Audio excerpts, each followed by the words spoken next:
मैं? इसमें मेरी क्या गलती है? इसमें तुम्हारी ही गलती है, क्योंकि तुम एक लड़की हो। अगर लड़का होती तो क्या बापू, लड़का होती तो क्या? ये लड़की, ज्यादा जुबान मत चला, नहीं तो तेरी जुबान खींच लूंगा। पर बापू मुझे पढ़ना है और डॉक्टर बनना है। पढ़ाई पढ़ाई पढ़ाई, अब तो तेरी किताबों का काम तमाम करना ही होगा। ले लो कौन।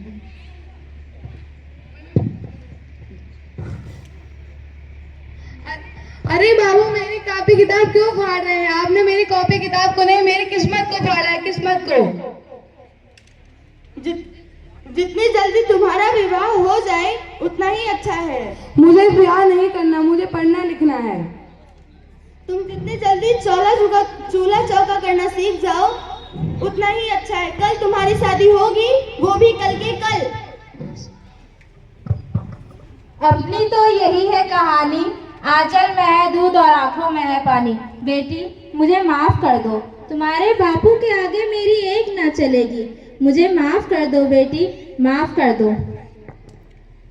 तो इस प्रकार आनंदीबाई जोशी का विवाह गोपाल राव जोशी के साथ हो गया। बाल विवाह एक सामाजिक कुरीति है और इस कुप्रथा का शिकार होना पड़ा आनंदीबाई जोशी को भी। आज आनंदी पूरे 14 वर्ष की पूरी हो चुकी है और उसके घर एक शिशु ने जन्म लिया है। आगे देखते हैं क्या होता है।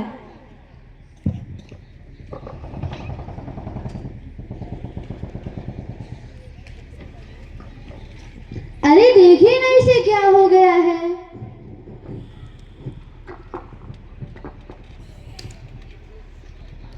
अरे इसका माथा तो अंगार की तरह तप रहा है और इसे तेज बुखार भी है। लाइए आप दीजिए, आप भी ना कुछ भी कहते हैं। माधव, माधव, जल्दी से जाके वैद्य जी को बुला के लेके आओ। जी बिल्कुल, बुलाता हूँ। ये क्या कर रही हो आनंदी? मैं इसको भगवान की भभूति लगा रही हूँ। ये अंधविश्वास कुछ नहीं होता है। अरे नहीं, देखिए ना, भगवान की कृपा से इसका माथा ठंडा हो रहा है। बाबू उठ जाओ, देखो तुम्हारी माँ बुला रही है। देखिए नहीं तो कुछ बोल ही नहीं रहा। आनंदी, अब हमारा बच्चा कभी भी आंखें नहीं खोलेगा। दीजिए, अभी देखना ये आंखें खोलेगा। माधव, अरे छोड़ो, अरे नहीं नहीं नहीं। ये क्या पागलपन है आनंदी? भगवान ने मुझसे मेरे शिशु को छीन लिया। भगवान ने नहीं, तुम्हारी अशिक्षा और तुम्हारी अंधविश्वास ने छीना है। अगर तुम आज पढ़ी लिखी होती तो हमारा शिशु जिंदा होता। तुम अनपढ़ हो, अनपढ़। नहीं, मैं पढ़ूंगी और पढ़ लिख कर डॉक्टर बनूंगी, ताकि मेरी तरह और आनंदियों को भी अपना शिशु ना खोना पड़े। शाबाश आनंदी, शाबाश। और यही तुम्हारे कर्मों के प्रायश्चित है।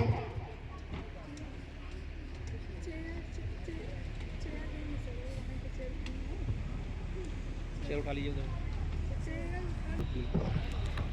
बाद में कट जाएगा, स्पीड बढ़ा दी जाएगी, तो रिकॉर्ड तो करो। आनंदी, तुम्हें शिक्षा वृत्ति मिली है। ये लो तुम्हारे अमेरिका जाने की टिकट। अरे वाह, मैं अमेरिका जाऊंगी, वो भी पढ़ने। लेकिन मैं ये सब अकेले कैसे करूंगी? आनंदी, अपने आप को इतना कमजोर समझती हो? इतने पढ़ने लिखने का क्या फायदा? तुम अभी भी गवार की गवार हो। नहीं, मैं गवार नहीं हूँ। मैं अमेरिका जाऊंगी भी और पढ़ूंगी भी।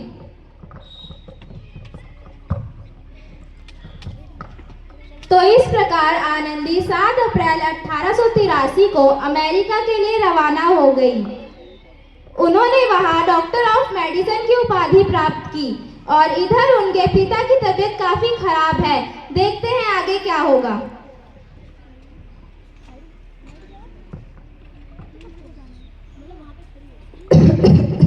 अरे आपको क्या हो गया?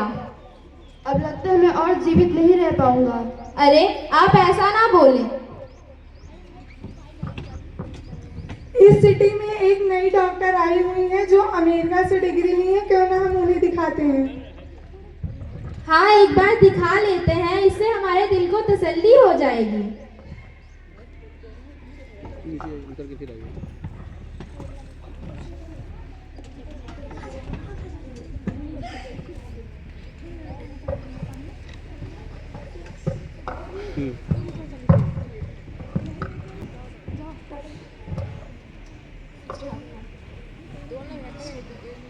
अरे इस मरीज की तबीयत तो काफी ज्यादा खराब है। इसे तो कोई चमत्कार ही बचा सकता है। क्या बोल रही है डॉक्टर, कब तक आएंगे? लो आ गई डॉक्टर।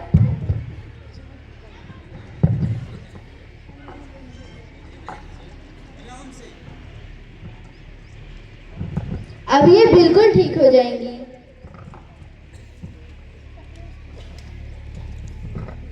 आपको डॉक्टर मैडम ने मौत के मुंह से बचाया है। मुझे तुरंत की तुरंत ही डॉक्टर साहब से मिलना है। डॉक्टर साहब नहीं, डॉक्टर मैडम।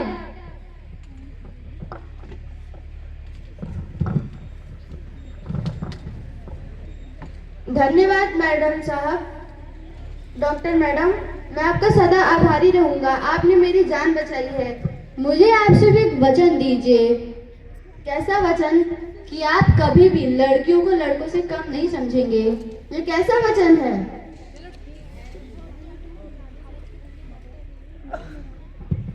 आपने पहचाना नहीं, ये आपकी आनंदी है।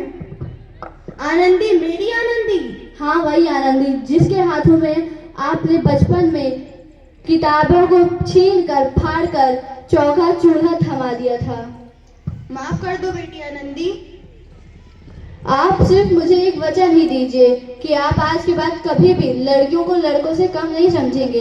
लड़कियां और लड़के तो हमारी दोनों आंखों के समान होते हैं। उनमें भेदभाव करना मतलब एक आंख से देखना और एक आंख से ना देखना। क्या आनंदी बेटा, तुम अपने बापू को नहीं माफ करोगी?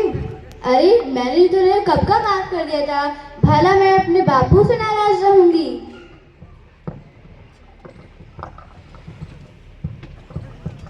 तो इस प्रकार आनंदीबाई जोशी ने अपनी मेहनत और अटूट